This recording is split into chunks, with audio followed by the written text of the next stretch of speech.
Estamos de volta com o programa Ação Nacional e hoje nós estamos discutindo aqui a questão do porte de armas no Brasil. Uma questão tanto polêmica. Estou aqui com Benê Barbosa, especialista em segurança pública e também presidente do movimento Viva Brasil. Você pode ir ligando para nós e participando com a gente através do 0800 777 0021 ou 0 operadora 19 3871 9620. Várias pessoas estão aqui perguntando para a gente, Benê. Inclusive tem uma pergunta aqui do Eduardo. Desculpa, Eduardo, se eu não vou pronunciar certo o seu sobrenome, porque é bem difícil. É Kirten, acho que é Kirten Danielski, de Blumenau, Santa Catarina, já viu, né? Sou integrante do Poder Judiciário e sempre estou entregando ordens judiciais, estou à mercê de pessoas armadas e perigosas. Eu gostaria de saber se existe alguma norma para me conceder a posse de uma arma durante o exercício do meu trabalho, que é cumprir mandatos judiciais. Realmente uma questão bem... Aqui seria porte de arma. Seria porte de arma, exatamente. Então, Eduardo, hoje não, você não tem, né? Você não consegue. Você pode até tentar requisitar na Polícia Federal como um cidadão comum, né? Mas a experiência que a gente tem aí é que sempre é negado. Raríssimas vezes é concedido esse porte, ou seja, você está desarmado mesmo. Isso aconteceu mais uma vez por conta aí do Estatuto de Desarmamento, aprovado em 2003, que tirou o porte funcional que antes os oficiais de justiça tinham, né? Até então, até 2003, o oficial de justiça no Brasil tinha porte funcional. Ele era oficial de justiça, então ele tinha o direito, se quisesse, óbvio, né, de portar uma arma. O que é extremamente importante, porque eu já participei até de audiências públicas no Senado, quando estavam discutindo uma legislação que desse o porte aos oficiais e que foi derrubada, né, por esse pessoal do desarmamento, né? E a discussão era essa, né? Os oficiais falavam, a verdade é o seguinte: você vai cumprir ordens judiciais, entregar intimações que muitas vezes você não sabe para quem você está indo. É bem complicado a profissão Exatamente. dele. Então, assim, ele vai entregar uma intimação qualquer, por pensão alimentícia, né? Só que ele não tem a ficha daquela pessoa e, de repente, o cara já é procurado por homicídio, por agressão, por roubo, ou seja, ele está indo intimar um bandido, né?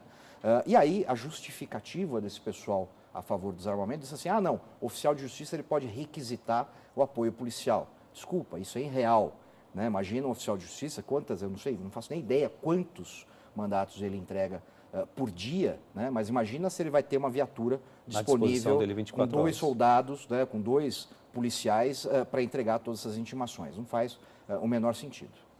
Ok. Também tem a pergunta aqui do... o Paulo também está participando aqui com a gente, Barbosa da Silva, de Araguainá, Tocantins. Ele fala que quando o povo tinha arma em casa não tinha essa violência. Bom, exatamente. A gente falou até em relação a isso daqui, pois tem uns dados aqui que a gente vai falar um pouquinho. A Roseli de Angelino, de Americana, interior de São Paulo, gostaria de saber se alguém entrar em sua residência com a lei de porte de arma, eu poderei me defender? De posse, no caso, não é porte. Porte é você andar com ela, mas de posse. Então, vamos lá. Hoje, como está a legislação, sim, você pode, né? A legítima defesa continua ainda, né? Ainda não tiraram do nosso sistema legal. Então, você tem direito legal de repelir uma agressão, né? Um ataque. Então, se alguém invade a sua casa, você tem o direito de repelir essa agressão usando o que você tiver em mãos. O problema hoje, o que acontece é o seguinte: muitas das armas que eram legalizadas se tornaram ilegais por causa da legislação, né? Tinha a mesma coisa, com o mesmo proprietário, mas se tornaram ilegais. Então, muitas vezes o que acontece é o seguinte: um bandido entra na sua casa, você não precisa nem atirar nele, você faz um disparo para o alto, o bandido foge, a polícia chega, pede a documentação da arma, a documentação da arma está vencida ou você não tem, você vai preso. Por incrível que pareça, é isso que acontece hoje no Brasil. Você vê aí, basta dar uma procurada na internet, você vê diariamente, Minas é onde mais acontece isso, né? Você vê diariamente, né, infelizmente, né, a Polícia Militar de Minas, né, prendendo sitiantes de 70, 80 anos, porque tem uma espingarda sem registro dentro do sítio, né? Isso é completamente inaceitável, né? Aliás, eu vou mais, isso é desumano, porque não são pessoas que fazem uso criminal daquela arma, é um simples pedaço de papel, uma burocracia, né? Essa é a diferenciação que você tem que fazer, né? Da arma que tem uso criminal, da pessoa que faz o uso criminal de uma arma e de um cidadão que não, que por conta até das dificuldades da nossa legislação, não conseguem deixar essa arma legalizada. E aí se dá o mesmo tratamento, e isso, obviamente, não faz o menor sentido. Bom, também tem a participação aqui de Ivan Machado Rodrigues, de Restinga Seca, Rio Grande do Sul. Porque o cidadão de bem não pode possuir uma arma em casa e o bandido pode ter à vontade. É isso aí. Essa é a legislação hoje, entendeu? Tá. Bom, eu gostaria de falar um pouquinho sobre dados. Nós temos falado aí que como é que tem acontecido isso, de 96, 80, 2015, depois disso houve um aumento, existem dados oficiais que comprovam que houve realmente um aumento da violência em si, com armas de fogo, mesmo com o desarmamento, com o Estatuto do Desarmamento? Sim, sim. O crescimento do número de homicídios no Brasil continua acontecendo, né? Então, os homicídios no Brasil continuam acontecendo, o crescimento desses homicídios continuam ocorrendo no Brasil, mesmo após o Estatuto do Desarmamento. Por quê, Benê? Porque a lei não fez o menor efeito para os criminosos. A verdade é essa, né? Era uma coisa tão óbvia, né? E a gente sempre falou isso, desde lá de 1990 e pouquinho, dizendo, olha, não adianta você criar uma legislação restritiva, porque quem obedece à lei não é o bandido, né? O bandido nunca procurou uma loja para comprar uma arma legalizada, né? Ele não depende desse comércio para estar armado. Tanto é que você vê hoje que o grosso da criminalidade, né, já não usa nem mais 38, nem 380, que é o que o cidadão comum, entre aspas, pode ter, né? Ele quer 9mm, ele quer 45, ele quer fuzil, ele quer metralhadora, e ele quer e ele pode, porque ele consegue comprar na ilegalidade, né? Ele não tem nenhum tipo de restrição contra ele, né? Além disso, embora os homicídios sejam o grande indicativo para a segurança pública, ele não pode ser considerado isoladamente, né? Porque você pode ter uma redução dos homicídios numa determinada região, num determinado estado, só que ao mesmo tempo você vai ver que você tem um crescimento gigantesco em outros tipos de crime, como por exemplo o roubo, né?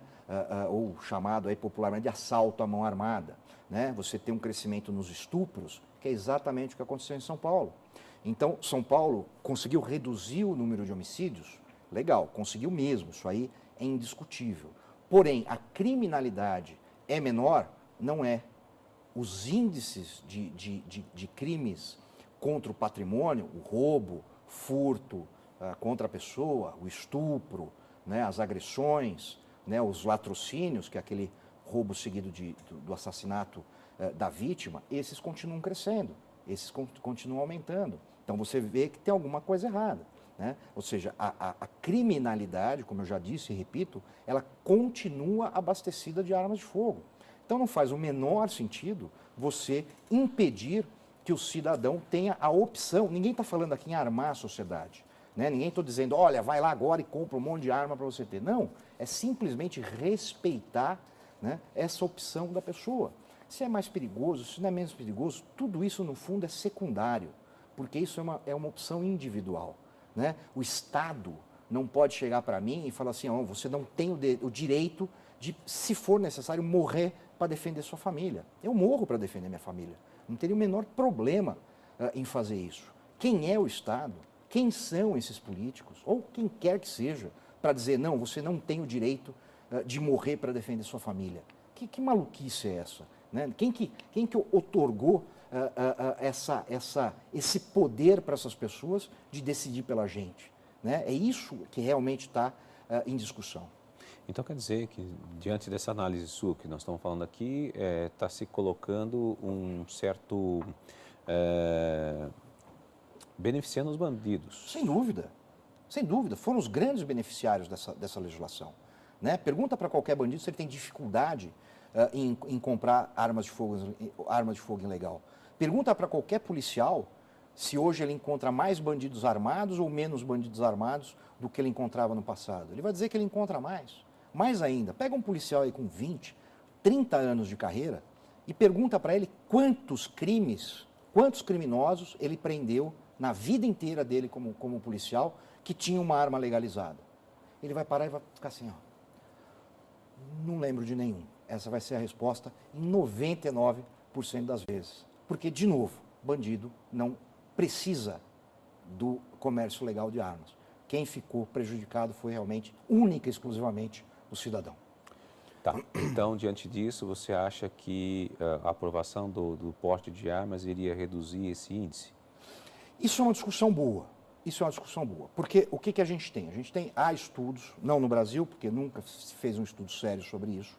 Há estudos que indicam o seguinte: quando você libera a posse, ou seja, o direito do cidadão ter armas em casa, e até mesmo o porte, ou seja, do cidadão que tem preparo, responsabilidade, passa por um teste psicológico, de andar armado, né, a tendência é que os crimes violentos diminuam. Por quê? Porque o criminoso, em vez de roubar no farol seu carro, ele vai preferir furtar. Ou seja, em vez de enfiar uma arma em você, sem saber quem está atrás dele ou do lado dele se está armado também, ele vai esperar você parar o carro e ele vai lá com a mincha, né, com a chavezinha falsa lá, e leva o carro sem o contato com a vítima. Então, o grande ganho é esse. Né? Os criminosos passam a recorrer, né, a crimes com menos chance dele ter um enfrentamento, como era no passado. Né? Quem tem, eu estou aí com vou fazer 48 anos, né? Quem está nessa faixa, quantas vezes lembra de viajar fim de semana e pedir? Eu morava no litoral de São Paulo, morava na Praia Grande, uma rua sem iluminação, uma rua sem asfaltamento, uma rua de esgoto a céu aberto. Né? E quando a gente ia viajar, vinha para São Paulo, a casa de algum parente, o que você pedia para o vizinho? Olha, minha casa. Você liga a luz para mim? É. Você deixa a televisão ligada? Por quê? Porque aí o bandido passava e falava, não, nessa casa tem gente. Ele tinha medo de entrar. Hoje não. Hoje ele espera você chegar para entrar na sua casa. Porque aí ele sabe que você vai ter dinheiro, celular, cartão de banco, ele já faz um sequestro relâmpago.